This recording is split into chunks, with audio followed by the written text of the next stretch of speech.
Hello student, welcome to कैमरस। आज हम लोग पढ़ेंगे इलेक्ट्रोकेमिस्ट्री के सुपर 30 एमसीक्यू। मतलब ऐसे 30 एमसीक्यूज देखेंगे जो तो या तो बार बार रिपीट होते हैं या फिर उस टाइप के एमसीक्यू बार बार रिपीट हो रहे हैं। ठीक है, सो ज़्यादा टाइम वेस्ट नहीं करके हम हमारा फर्स्ट एमसीक्यू स्टार्ट करते हैं। On the basis of given following electrode potential which is the strongest reducing agent. पहले ये देखो, आपको जो गिवन है वो रिडक्शन पोटेंशियल है। कैसे पता चलेगा? तो E degree of M plus से अगर M में जाए, अगर यहाँ पे रिडक्शन हो रहा हो, क्या हो रहा हो? रिडक्शन, तो उसे क्या बोलेंगे? Reduction potential. अब देखो इसमें क्या होता है, जिसका रिडक्शन पोटेंशियल ज़्यादा होता है वो खुद रिड्यूस होने की टेंडेंसी रखता है, which has high reduction potential, tendency to reduced itself. मतलब वो क्या होगा? Good oxidising agent.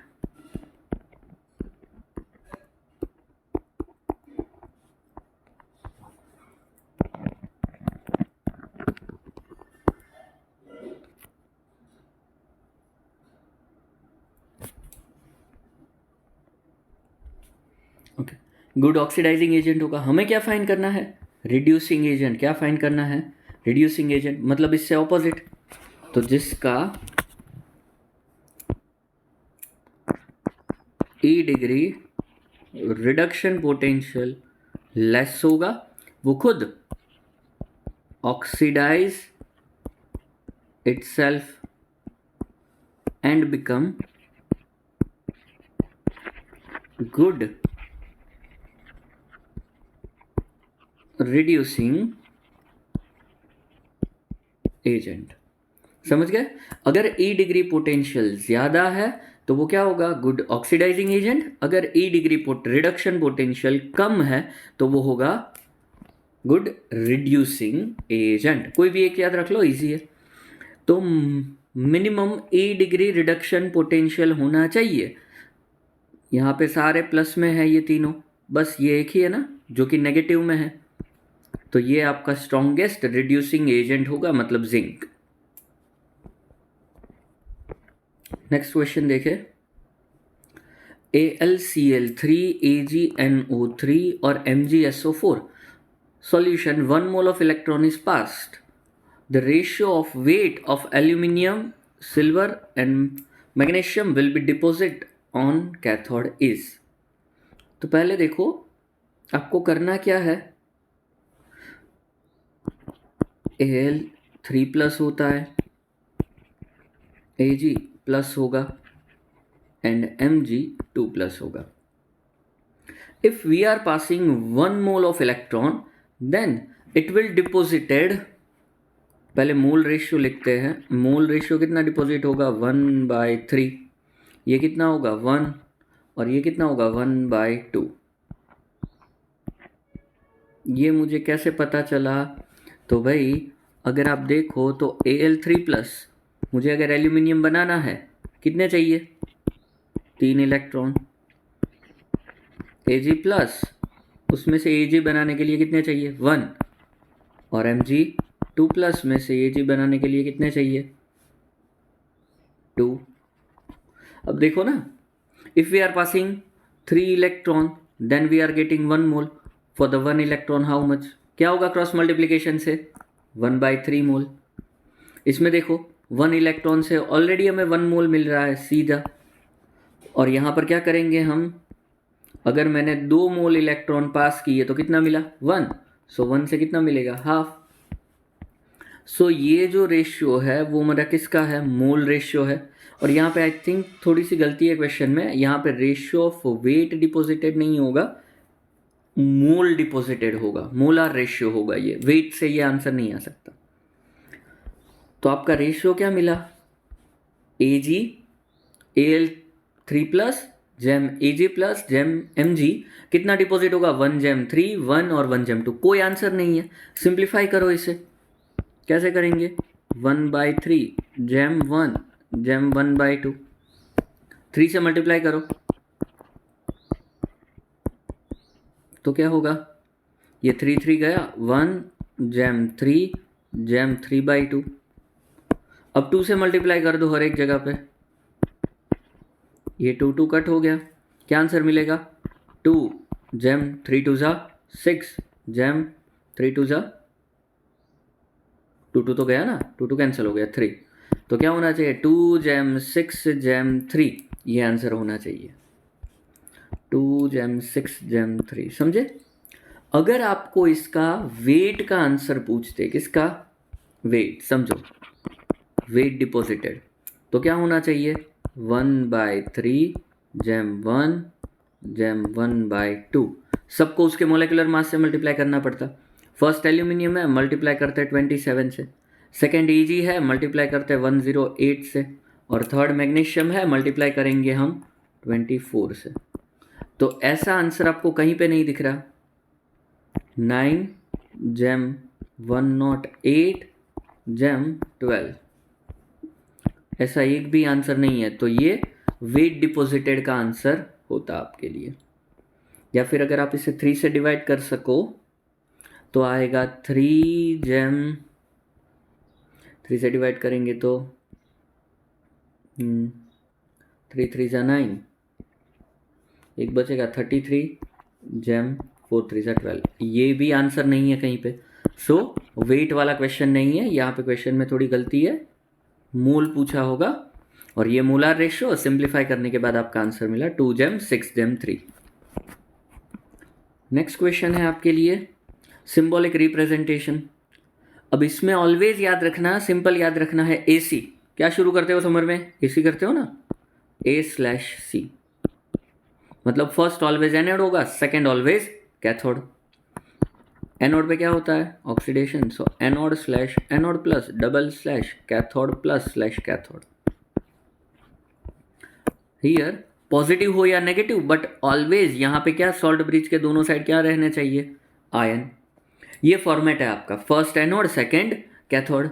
अब आइडेंटिफाई करो कि जो गिवन रिएक्शन है उसमें कौन एनोड है कौन कैथोड। कैसे आइडेंटिफाई करोगे, यहाँ पे ये 0 है, इधर +2, ऑक्सीडेशन हुआ, मतलब मैग्नीशियम क्या बना आपके लिए, एनोड। कैथोड के लिए कैसे करोगे, Cl यहाँ पे बचा वो कैथोड, सिंपल, Cl 0 है, इधर -1 बना, मतलब Cl क्या होगा आपके लिए, कैथोड।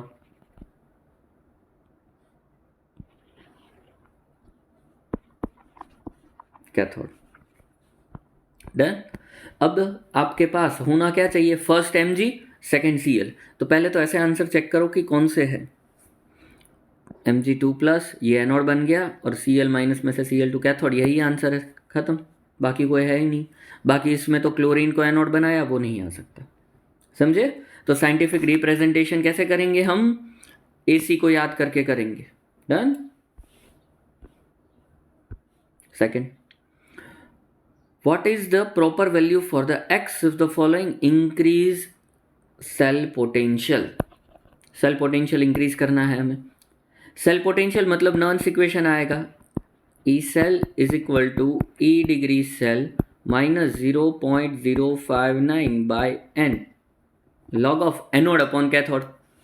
एनोड कौन है आपका, zinc, concentration of Zn2+ upon concentration of Cu2+।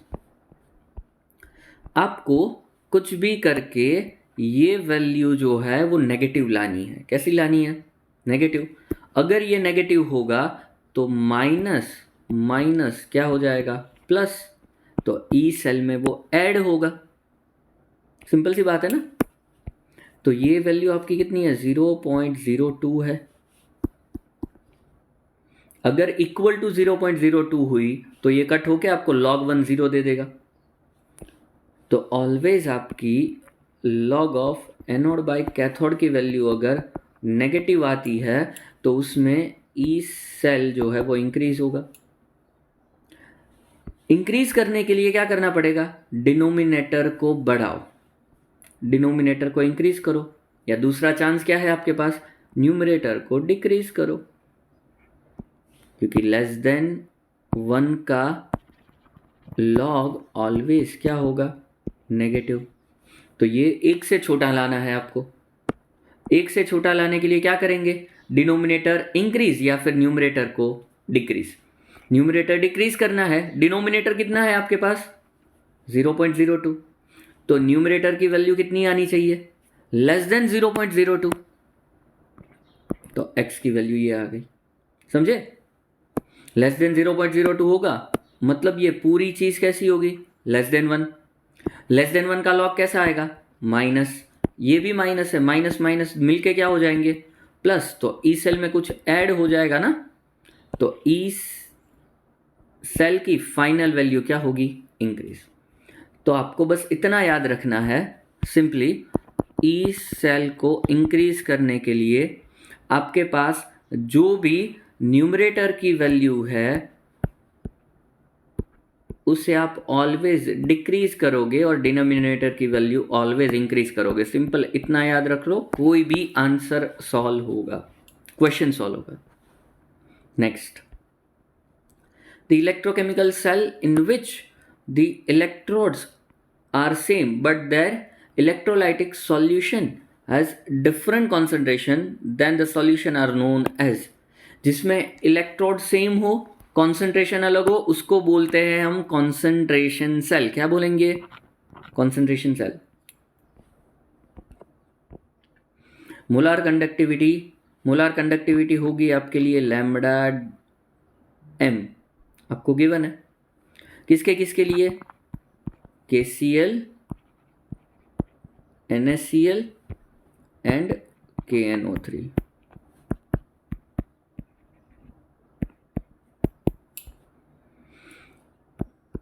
One 150, 126 और 109 respectively। Then what is the molar conductivity of NaNO3? Simple सी बात है, इसमें आपको प्लस माइनस करना है। क्या करना है, प्लस माइनस। कौन चाहिए आपको NaNO3 बनाने के लिए, एक तो भाई सोडियम चाहिए, किस में है, NaCl में है। तो क्या करेंगे हम, NaCl प्लस, दूसरा कौन सा आयन चाहिए हमें, NO3 माइनस चाहिए, तो KNO3 में है, तो NO3 माइनस को प्लस करेंगे, KNO3। अब इन दोनों में से हमें बस क्या चाहिए, NaNO3 चाहिए। KCl तो एक्स्ट्रा है ना, नहीं चाहिए हमें, तो KCl को माइनस कर दो, माइनस KCl, तो फाइनल आंसर आपको मिल जाएगा।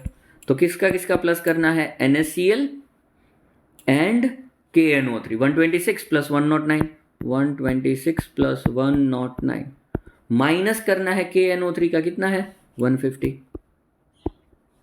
150 माइनस कर दो। टोटल आंसर क्या होगा इसके लिए, क्या होगा जल्दी से बोलो। तो मिल गया आंसर अप्रोक्सीमेटली 85 है यहाँ पे, yes this is the answer. तो आपको क्या करना है, बस जो भी वैल्यू चाहिए वो ऐड करो, नहीं चाहिए उसे माइनस कर दो, simple. Calculate this cell potential of a electrochemical cell made up of chromium and sodium. अब जब आपको बताया नहीं है कि कौन सा एनोड है कौन सा कैथोड है, तो आप क्या लोगे, तो भाई ई डिग्री रिडक्शन पोटेंशियल जिसका भी ज़्यादा होगा वो खुद रिड्यूस होगा, मतलब वो बनेगा आपके लिए कैथोड, समझे। जिसका भी ई डिग्री रिडक्शन पोटेंशियल ज़्यादा है वो खुद रिड्यूस होता है और वो बनेगा खुद कैथोड। दोनों का रिडक्शन पोटेंशियल गिवन है, किसका रिडक्शन पोटेंशियल ज़्यादा है। गलती से भी सोडियम मत सोचना कि यहाँ पे 271 है यहाँ पे 74 है, नेगेटिव वैल्यू देख के आंसर लगाना। तो ज़्यादा किसका हुआ, क्रोमियम का हुआ ना, so chromium is our cathode and sodium is our anode. तो रिएक्शन आएगी आपकी E degree cell is equal to E degree reduction potential of cathode minus E degree reduction potential of anode. Cathode की value है minus 0.7, कितनी है 4, minus minus 2.71,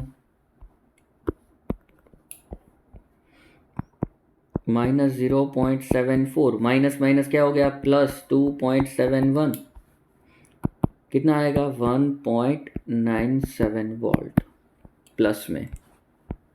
सो ये रहा answer. Done.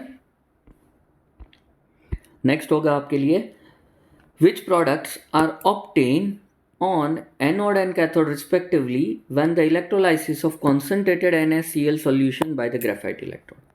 दो चीज देखना आपको, दो टाइप के क्वेश्चन इसमें से आते हैं। एक आते हैं एक्वियस NaCl और एक होता है आपका मोल्टन NaCl। मोल्टन का मतलब उसे हाई टेम्परेचर पे मेल्ट किया है, तो इसमें से दो ही आयन बनेंगे, Na plus and Cl minus. अब जो पॉजिटिव है वो कहाँ पे जाएगा, ऑन कैथोड। कैथोड पे क्या होगा, रिडक्शन, और Na प्लस में से क्या बनेगा, सोडियम। जो नेगेटिव है वो कहाँ पे जाएगा, ऑन एनोड। एनोड पे क्या होता है, ऑक्सीडेशन, तो Cl माइनस क्या बनेगा, Cl2। तो सोडियम और क्लोरीन गैस ये आपकी प्रोडक्ट है, but only when it's comes to molten NaCl। But if there is aqueous NaCl, aqueous का मतलब वहां पे एक्स्ट्रा क्या प्रेजेंट है, वाटर भी तो प्रेजेंट है, समझे। तो एक्वियस NaCl में भी दो टाइप है। यहाँ पे अभी हम कॉन्सेंट्रेटेड NaCl सॉल्यूशन की बात कर रहे हैं, तो क्या क्या प्रेजेंट होगा, Na plus, Cl minus, water. Water के अंदर भी दो चीज़ें, H plus and OH minus, ऐसा प्रेजेंट होगा। इसमें से दो चीज़ कैथोड साइड जाना चाहेगी, ये भी पॉजिटिव है ये भी पॉजिटिव है, दोनों कैथोड पे जाएंगे, तो कैथोड पे कंपटीशन होगी। कैथोड पे एक कंपटीशन होगी कि H प्लस इलेक्ट्रॉन गेन करके H2 बनाए या फिर Na प्लस इलेक्ट्रॉन गेन करके Na बनाए। सो यहाँ पे दोनों के बीच में कंपटीशन होगी, हाइड्रोजन भी जाना चाहेगा और सोडियम भी जाना चाहेगा। अब जो कि आपको पता है Na प्लस और सोडियम में ये ज़्यादा स्टेबल है और स्ट्रॉन्ग मेटल है जिसका E डिग्री रिडक्शन नेगेटिव है,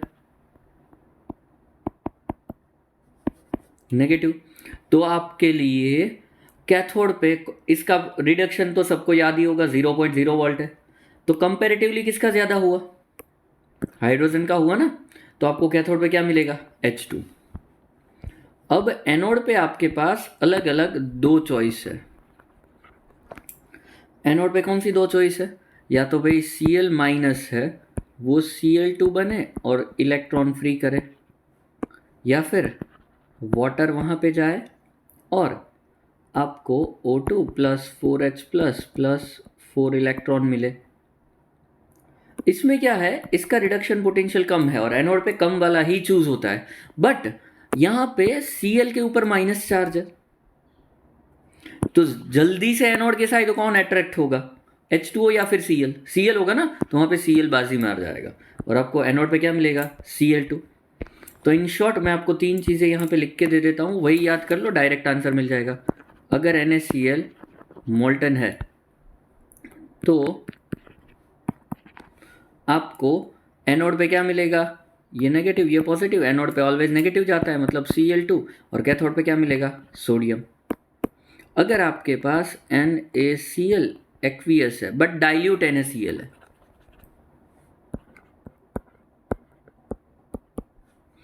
तो यहां पे ऑलवेज कोई भी डाइल्यूट सॉल्ट सॉल्यूशन हो या फिर डाइल्यूट एसिड सॉल्यूशन, तो वाटर का ही ऑक्सीडेशन वाटर का ही रिडक्शन करवाओ, तो कैथोड पे क्या मिलेगा आपको, H2 गैस और एनोड पे O2 गैस। अगर आपको कॉन्सेंट्रेटेड NaCl मिले एक्वियस में, तो अब आपके लिए देखना है कैथोड पे क्या मिलेगा, हाइड्रोजन, बट एनोड पे क्या मिल जाएगा आपको, Cl2 गैस। क्यों, क्योंकि वहाँ पे Cl ज़्यादा होगा। ये चीज़ें याद रख लो, बहुत है, इसी में से क्वेश्चन आएगा। Next, which species is obtain on the anode by the electrolysis of aqueous solution containing higher concentration of H2SO4। अब ये हायर है, मैंने क्या बोला था, लो कॉन्सेंट्रेशन या तो डाइल्यूट के लिए आपके पास एनोड के ऊपर ऑक्सीजन मिलता है, तो गलती से भी यहाँ पे ऑक्सीजन मत करना, अगर है फिर भी तो आपके पास दो आयन होते हैं, इसमें से H प्लस होगा और SO4 2 माइनस होगा। ये तो पता ही है, मैं कैथोड पे जाएगा क्योंकि पॉजिटिव है, तो कैथोड पे जाके क्या बनेगा, ये H2, और ये कहाँ पे जाएगा, एनोड, और एनोड पे क्या होता है, ऑक्सीडेशन। सो SO4 2 माइनस एनोड पे जाके S2O8 2 माइनस देगा और आपको देगा 2 electron. This is peroxo disulphate.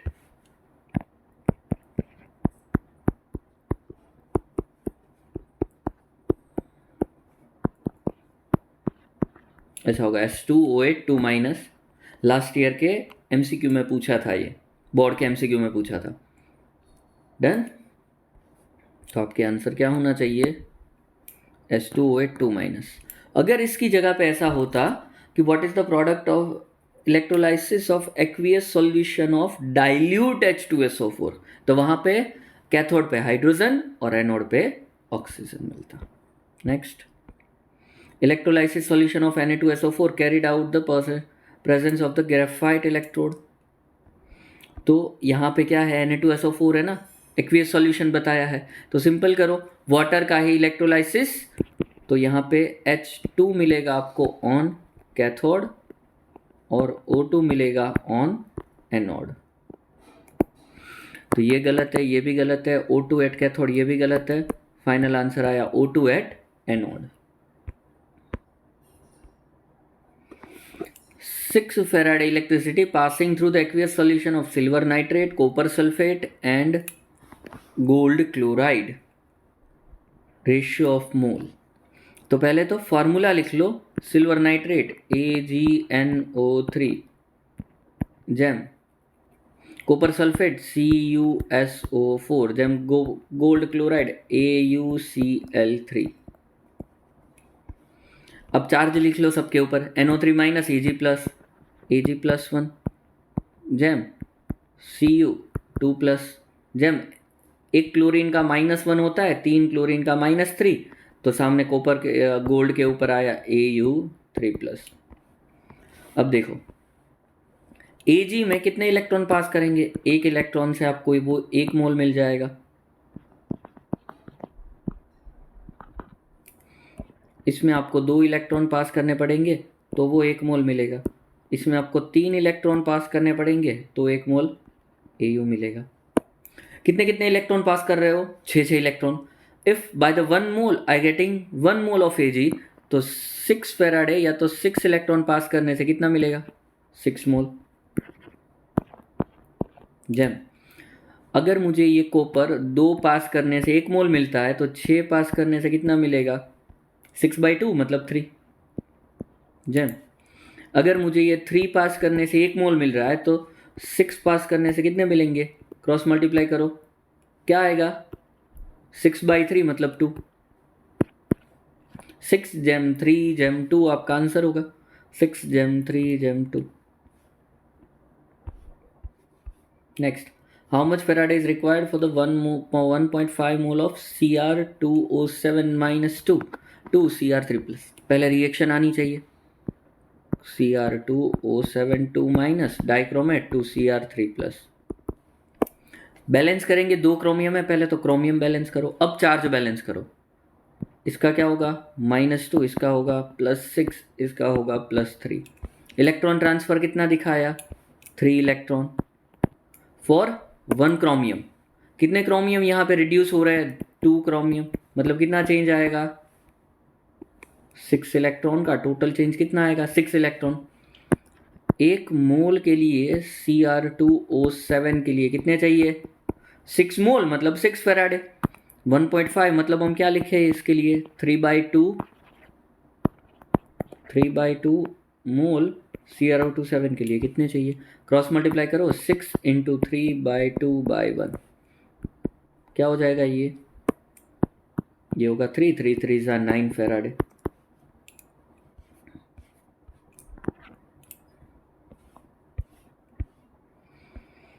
Which of the solution is filled in a salt bridge. Salt bridge में कौन सा फिल हो सकता है? तो जिसकी आयोनिक मोबिलिटी नियरली सिमिलर है केटायन एनायन की, वो फिल होता है। लिटिल बिट सेम साइज के भी आयन होने चाहिए, ऐसा भी समझ सकते हो।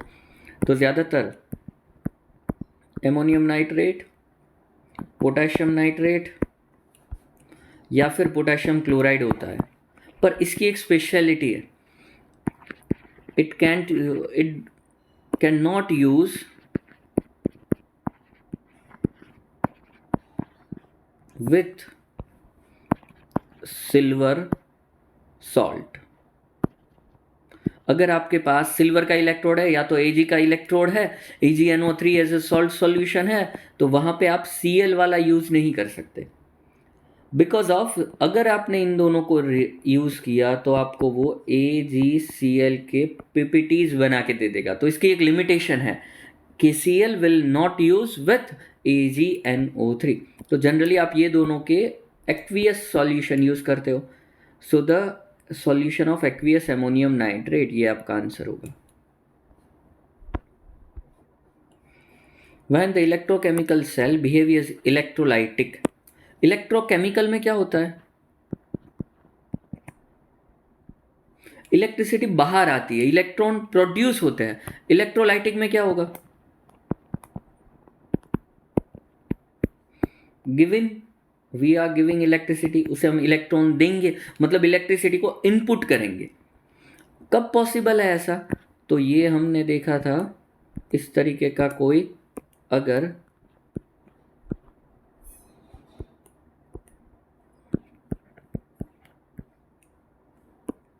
यहाँ पे सॉल्ट ब्रिज बना दो बीच में, ये आपका गैल्वेनिक सेल है। अगर मैं इसके ऊपर बाहर से इलेक्ट्रिसिटी देता हूं और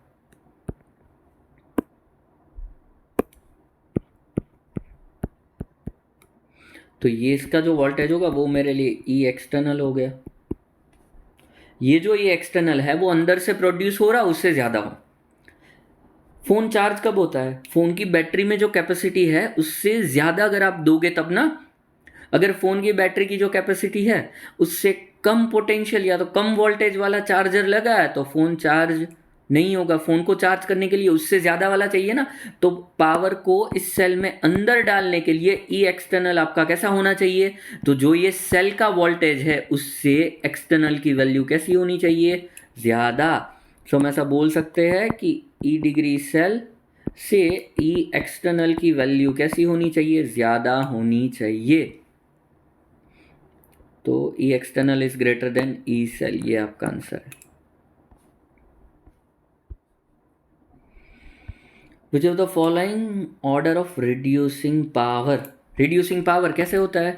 तो जिसके लिए ई डिग्री रिडक्शन पोटेंशियल की वैल्यू कम है वो खुद ऑक्सीडाइज होगा और बनेगा गुड रिड्यूसिंग एजेंट। तो हमें वही याद रखना है, ई डिग्री रिडक्शन पोटेंशियल कम तो उसकी रिड्यूसिंग पावर ज़्यादा। तो सबसे हाईएस्ट रिड्यूसिंग पावर किसकी होगी? मैग्नीशियम की। मतलब ये गया, ये भी गया, ये भी गया, आंसर डी एक ही है।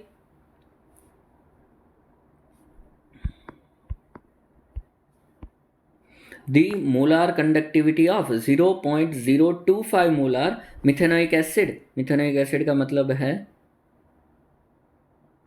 HCOOH, मोलार कंडक्टिविटी गिवन है 46.1। Calculate the degree of dissociation, हमें कैलकुलेट करना है alpha and the lambda degree M. Alpha की फॉर्मूला क्या है? Lambda M upon lambda degree M. Molar conductivity upon limiting molar conductivity करोगे। अब लैम्बडा एम आपके पास है कितनी है? 46.1। लैम्बडा डिग्री एम कैसे मिलेगी? तो lambda degree M of HCOOH, इसके दो आयन बना दो। कौन से? Lambda degree M of HCOO minus मिथेनॉइड plus lambda degree M of H plus. दोनों आयन की सेपरेट लिमिटिंग मोलार कंडक्टिविटी को ऐड कर दो तो आपको मिथेनोइक एसिड की लिमिटिंग मोलार कंडक्टिविटी मिलेगी। कितनी है? 349.6 और 54.6, सॉरी 54। 349.6 प्लस 54.6। फाइनल आंसर क्या मिलेगा? 6 2 12 हो गया, 9 और 10, 10 प्लस 4 14, ऊपर गया 1, 5 5 10 हो गया, 0 ऊपर गया 1 4, 404.2, 404.2 ऐसा है। तो अप्रोक्सीमेटली आप डिसोसिएशन बोल सकते हो, इसका डिग्री ऑफ डिसोसिएशन 1 के अराउंड होगा, 0.1 के अराउंड, और ये रहा आंसर। इसको डिवाइड करोगे तो अप्रोक्सीमेटली 0.1 ही रहेगा आपका। Okay, next, in which the following conditions reduction potential of hydrogen half cell is negative. Hydrogen half cell का रिडक्शन पोटेंशियल मतलब E plus plus electron gives half H2, ऐसा है। तो हम इसे 2 से मल्टीप्लाई कर दे सिंपल, तो ये हाफ निकल जाएगा।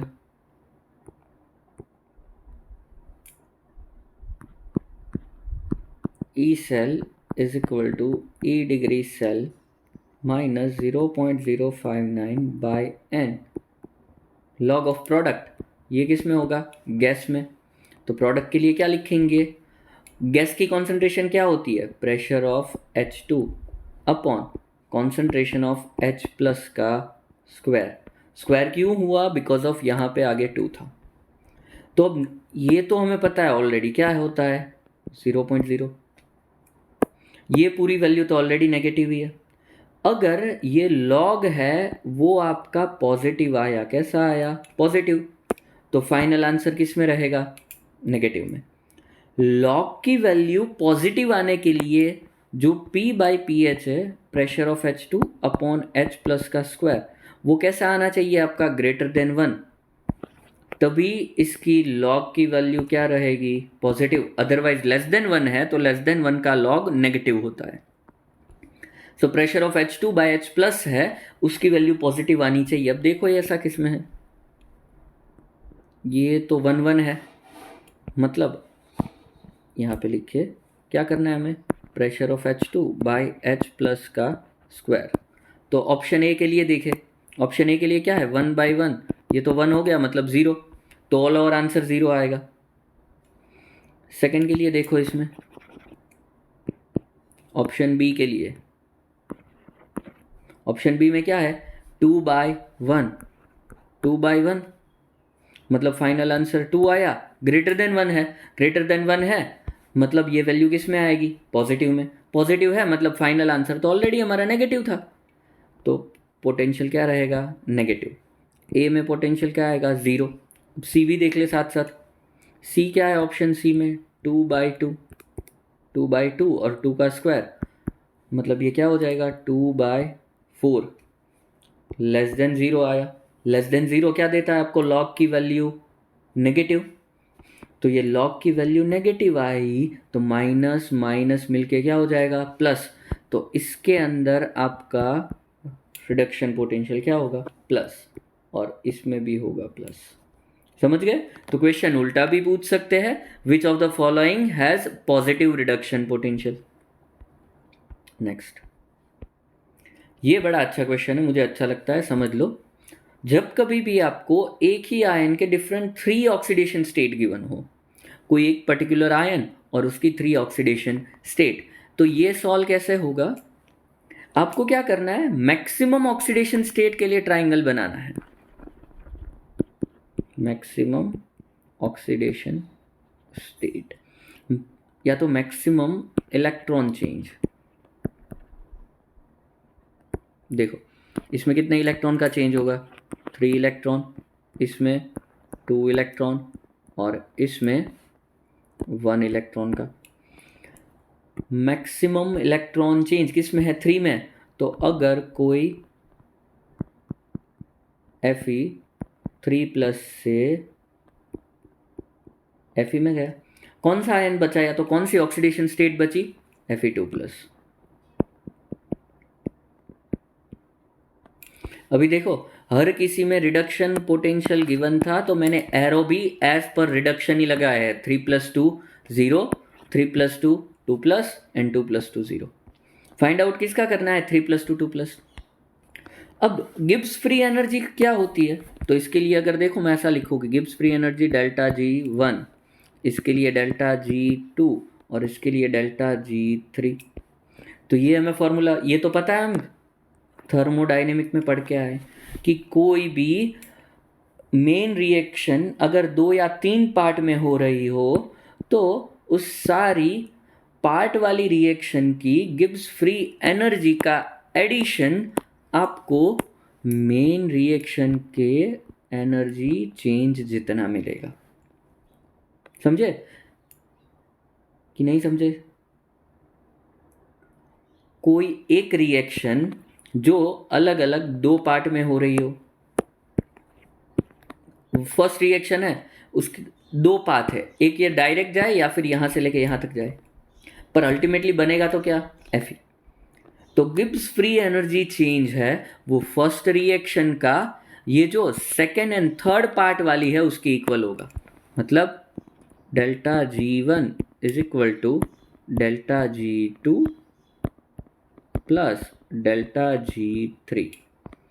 अब इसका इक्वेशन क्या बनेगा, तो भाई minus N1 F E1 is equal to minus N2 F E2 minus N3 F E3। इसमें से देखो क्या क्या जाएगा, F गया, कॉमन था, माइनस माइनस भी गया, तो फाइनल फार्मूला क्या आएगा, N1 E1 is equal to N2 E2 plus N3 E3। Final यही याद रखना है, समझे? फाइनल ये फॉर्मूला याद रख के ही ऑलवेज क्वेश्चन सॉल्व करना हो जाएगा। N1 E1 is equal to N2 E2 plus N3 E3। बस याद क्या रखना है, ये मैक्सिमम इलेक्ट्रॉन चेंज होना चाहिए, बस खत्म। ओके, तो N1 कितने इलेक्ट्रॉन का चेंज दे रहा था, 3। यहाँ ऊपर सॉल्व कर ले ऐसा तो N1 E1 is equal to N2 E2 plus N3 E3। अब देख लो, यहाँ पे लिख लो कितना चेंज था, N1 में कितना चेंज था, 3 इलेक्ट्रॉन। N2 में कितना चेंज था, 2 इलेक्ट्रॉन। नहीं, गलत कर दिया हमने, 3 + 2 2 + 1 इलेक्ट्रॉन, 2 + 2 Fe, मतलब N3 में कितना था, 2 का। क्या क्या गिवन है, Fe 3 + 2 Fe मतलब x वोल्ट, मतलब यहाँ पे आपको E1 गिवन है x volt, 2 + 2 Fe y volt, 2 + 2 Fe E3 given है y वोल्ट। फाइंड आउट क्या करना है हमें, +3 2 + 2, सो E2 फाइंड आउट करना है। समझ गए? तो E1 इलेक्ट्रॉन चेंज कितना आएगा आपके लिए, 3 इलेक्ट्रॉन इनटू ये x volt is equal to N2, एक इलेक्ट्रॉन का चेंज दिखा रहा है, E2 फाइंड करना है, N3 2 इलेक्ट्रॉन का चेंज है और ये 5 वोल्ट। तो बस सिंपल क्या होगा, 3x minus 2y is equal to E2। मिल गया आंसर, समझे? इसमें आपको वैल्यू भी दे सकते हैं, ये x और y वोल्ट जहां पे लिखा है वहां पे अगर आपको वैल्यू दे दी तो बस आपको कुछ नहीं करना, ये जो E1 और E2 लिखा है वहां पे वैल्यू लिख दो तो आपको फाइनल आंसर मिलेगा। Next, if the current 0.5 ampere flows through a metallic wire for 2 hour, how many coulomb would be pass through wire. Coulomb charge find करना है तो Q is equal to IT in which the time should be present into current. Ampere कितना है, 0.5 मतलब half लिख लिया, time कितना था 2 आवर, आवर को सेकंड में करो, 60 × 60 सेकंड में गया, ये कट हो गया, 60 × 60 मतलब 36,000 कूलम, 3600 कूलम, 3600 कूलम। शंडी। At 298 Kelvin temperature, if Nernst equation 0.059 value कहाँ से आती थी, तो ये रीजन था आपके RT/NF का, ये होता था RT/0.029 2.303 NF। इसमें से ये RT 0.03 2.303 और F इसका सिंप्लीफिकेशन करो तो वो आपको 0.059 वैल्यू देगा।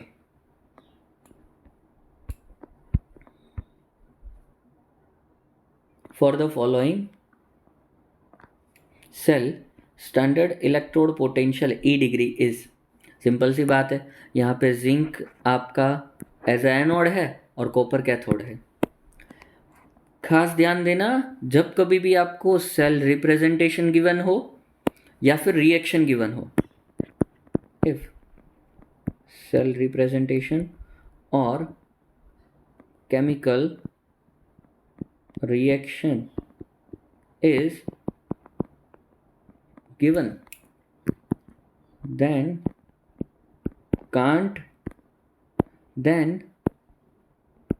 don't predict cathode and anode from E degree reduction value. समझे, बहुत ही ज़्यादा इंपॉर्टेंट है, बच्चे बहुत भूल करते हैं इसमें। जब कभी भी आपको सेल रिप्रेजेंटेशन गिवन हो या फिर केमिकल रिएक्शन गिवन हो, तब कभी भी कैथोड एनोड आपको ई डिग्री सेल से प्रिडिक्ट नहीं करना।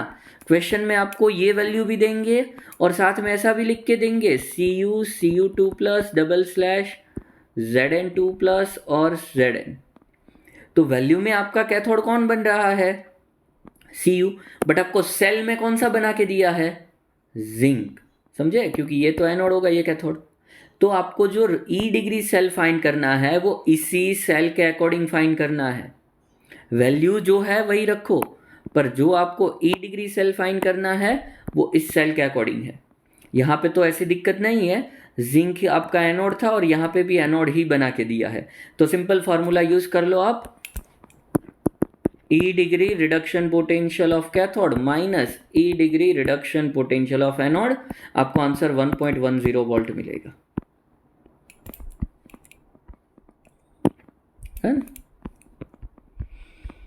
नेक्स्ट है while charging the lead storage battery. अब ध्यान दो, पहले डिस्चार्जिंग वाली रिएक्शन लिखते हैं। तो ऑन एनोड क्या होगा? ऑक्सीडेशन। तो PbSO4 के साथ कंबाइन होगा, PbSO4 +2 इलेक्ट्रॉन। ऑन दी, ये एनोड की रिएक्शन है। ऑन द कैथोड, कैथोड क्या बनेगा आपका? तो भाई PbO है, PbO2, वो SO4 +4H+ 2 इलेक्ट्रॉन के साथ कंबाइन होगा और ये बना के देगा 2PbSO4 +4 हाइड्रोजन है ना, तो 2H2O। ये रिएक्शन है आपकी एनोड कैथोड की वाइल डिस्चार्जिंग। कौन सी? डिस्चार्जिंग। चार्जिंग में क्या होगा? उल्टी रिएक्शन होगी। क्या होगा? उल्टी रिएक्शन। तो कैथोड पे आपका क्या बनेगा? अब PbO2 क्या बनेगा? PbO2 किस में से? PbSO4 में से। So on the anode PbSO4 from Pb, और PbSO4 में से एनोड पे क्या बनेगा? Pb। तो आपका आंसर हो गया यहाँ पे ये। समझे, ऑलवेज दोनों में उल्टी रिएक्शन हो जाएगी, ऐसा होगा। ये रिएक्शन जो अभी हमने लिखी वो चार्जिंग की थी, अब डिस्चार्जिंग की थी। चार्जिंग में क्या हो जाएगा? तो भाई चार्जिंग रिएक्शन ऑपोजिट होती है, तो ये चार्जिंग हो गई आपकी। और चार्जिंग में दोनों में ऑपोजिट रिएक्शन होगी। कैथोड पे पहले क्या बनता था? PbSO4, अब क्या बनेगा? PbO2। और एनोड पे पहले क्या बनता था? PbSO4, अब क्या बनेगा? Pb। Ionic conductivity of a electrolyte is in water is does not depend on, किसके ऊपर? टेम्परेचर होती है। टेम्परेचर बढ़ाओगे कंडक्टिविटी भी बढ़ेगी, जल्दी से भाग दौड़ करेंगे। कॉन्सेंट्रेशन ऑफ इलेक्ट्रोलाइट वो तो है ही, λm is equal to K/C। Type of solvent and viscosity. आप विस्कोसिटी बढ़ाओगे तो कंडक्टिविटी कम होगी, अगर आपने विस्कोसिटी इंक्रीज की तो कंडक्टिविटी डिक्रीज। ऐसा क्यों? सिंपल है, आप एयर पे चलो फिर ऑयल में चलो, किस में ज़्यादा डेंस होगी? ऑयल में ही ना, हवा में तो हम आराम से चल सकते हैं। तो ऑयल की विस्कोसिटी ज़्यादा है, जिस वजह से चलने में तकलीफ होगी। तो एक ही ऐसा फैक्टर है प्रेशर जिसके ऊपर कंडक्टिविटी डिपेंड नहीं है। How much electricity is required in Faraday for producing 40 gram of aluminium from Al2O3। देखते हैं, Al2O3 में आपका एल्यूमिनियम जो है वो 3+ है। सो एल्यूमिनियम 3+ में से एल्यूमिनियम बनाने के लिए 3 इलेक्ट्रॉन चाहिए। इसका मास हमें दे दिया था 27 ग्राम, तो 27 ग्राम एल्यूमिनियम चाहिए तो मुझे 3 फैराडे पास करने पड़ेंगे। 40 ग्राम एल्यूमिनियम के लिए मुझे कितने फैराडे पास करने पड़ेंगे? सो 3 × 40/27 डिवाइड कर दो, 9 आएगा। फिर इससे डिवाइड कर दो आप, 9 × 4 = 36, 4.4 बचेगा, 4.44 समथिंग जैसा कुछ आंसर आएगा, ऑप्शन ए। नेक्स्ट है आपके लिए, which is act as oxidising agent. Oxidising agent in dry cell, तो खुद का क्या होना चाहिए था? रिडक्शन होना चाहिए था। ऐसा कौन है जो खुद को रिड्यूस करेगा और सामने वाले को ऑक्सीडाइज करेगा?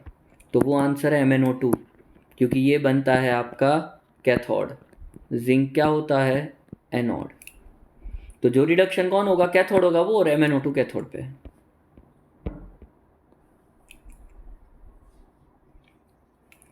pH = 1। pH वाला फॉर्मूला है सबसे इजी, ई सेल मतलब H+2H2 = -0.059 × pH। स्पेशली हाइड्रोजन के लिए। किसके लिए? हाइड्रोजन के लिए at 1 बार, या तो प्रेशर नहीं है तब। 0.059 × pH। अब ये आपको क्या देगा? Reduction potential. क्या देगा? Reduction potential. यहाँ पे माइनस की साइन किसी में भी नहीं है, मतलब क्वेश्चन के आंसर में आपको ऑक्सीडेशन पोटेंशियल गिवन है। क्या गिवन है? ऑक्सीडेशन। अब pH यहाँ पे 1 रख दी, क्या आंसर आएगा? 0.059 वोल्ट। ये क्या है? रिडक्शन। तो ऑक्सीडेशन पोटेंशियल क्या होगा?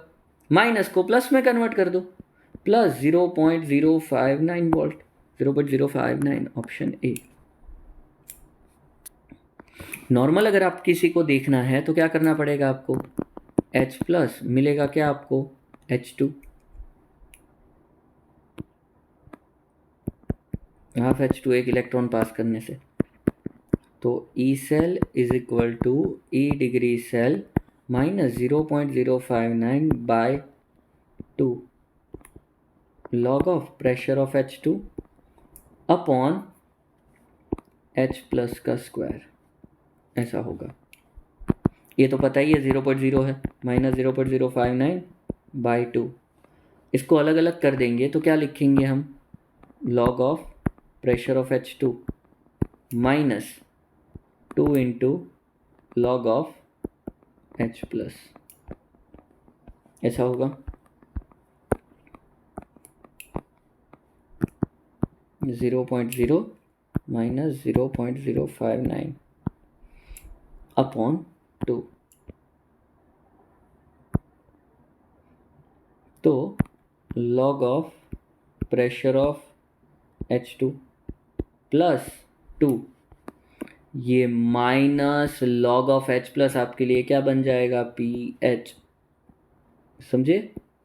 तो इससे आप किसी के लिए भी कोई भी pH और कोई भी प्रेशर पे आप फाइनली E सेल की वैल्यू फाइंड कर सकते हो। ये चीज़ याद रखना बस, pH = minus log of H+। तो आप अब डिराइव भी कर सकते हो सिंपली, कुछ डिफिकल्ट नहीं है। बस हमने क्या किया? ये गैस था, इस वजह से उसका प्रेशर रखा अपॉन H प्लस की कॉन्सेंट्रेशन। तो pressure of H plus H2 upon concentration of H plus. अब लॉग अगर डिवीजन में है तो हम उसे सब्ट्रैक्शन में लिखेंगे, सिंपल। और minus log of H plus को हमने लिख दिया pH। खत्म। Next, how much electricity in terms of Faraday required 2 mole of MnO4 minus to MnO2, MnO4 minus to Mn2 plus। इसका कितना था +7, किस में गया +2, कितना चेंज आया 5 इलेक्ट्रॉन का। कितने मोल के लिए, 1 मोल के लिए कितना change 5 electron. For 2 mole is equal to 10 electron. Option B. Ionic conductivity does not depends on, ये तो वापस है, नहीं सॉरी MCQ अलग है। Nature of electrolyte, nature of solvent, concentration of electrolyte and size particle obtained by the obtained in solution। सबके ऊपर वैसे तो डिपेंड है। Ionic conductivity of a solution does not depend on which of the following parameters. तो आप एक बोल सकते हो size of particle obtain in solution, इसके ऊपर बहुत ज़्यादा डिपेंड नहीं होता इतना, बाकी नेचर, कॉन्सेंट्रेशन और सॉल्वेंट पे तो है। 29, सॉल्यूशन की डेंसिटी थियोरेटिकल है, याद ही रखना है 1.10 to 1.15। Always H2SO4 lead storage cell में इतना होना चाहिए। लास्ट क्वेश्चन हमारे सुपर 30 का, in the following reaction which is the value of equilibrium constant. Okay, E degree cell से वैल्यू फाइंड करनी है तो आप दो तरीके से कर सकते हो। E cell is equal to E degree cell minus 0.059 by n log of Kc, क्योंकि ये सीधा प्रोडक्ट अपॉन रिएक्टेंट था, वो Kc बन गया आपका। जब कभी भी आप इक्विलिब्रियम फाइंड कर रहे हो तो आपका जो ई सेल की वैल्यू होगी वो क्या होगी 0। ई डिग्री सेल गिवन है 0.46 माइनस 0.059, n की वैल्यू कितनी होगी आपको दिख ही रहा होगा, कितना चेंज है इलेक्ट्रॉन में, Cu में से +2 गया तो लॉग ऑफ Kc। ये पूरा इस साइड ले जाओ, माइनस वाला प्लस हो गया 0.059 by 2 log of Kc is equal to 0.46। 2 को मल्टीप्लाई कर दो, सो ये मिलेगा आपको log of Kc is equal to 0.46 into 2 by 0.059। जल्दी से बताओ इसका आंसर क्या होता है। 0.46 इंटू 2 डिवाइड बाई 0.059, 15.59। ये किसकी वैल्यू आई अभी, लॉग Kc फाइंड करना है, क्या करना पड़ेगा anti log of 15.59। Anti log में होता क्या है, before the decimal value always power में जाती है, मतलब फाइनल आंसर में ये क्या चला जाएगा 10 to the power 15 और 0.59 का एंटी लॉग देखोगे। सो 10 to the power 15 आते हो, वैसे 2 है तो यही आंसर होगा। एंटी लॉग देख लीजिए, जो भी एंटी लॉग मिलेगा वो कुछ ऐसा होगा 3921 समथिंग। ऑलवेज फर्स्ट के बाद डेसिमल रखना है, तो 3.9 इंटू 10 to the power 15 ये आंसर है आपका। डन। सो यहाँ पे हमारे सुपर 30 क्वेश्चंस खत्म होते हैं। ज़्यादातर क्वेश्चन है वो इसी टाइप के आएंगे, वीडियोस अच्छे से देख लो, अच्छे से दूसरे क्वेश्चन भी प्रैक्टिस कर लो। मिलते हैं एक नए वीडियो के साथ। Thank you for watching.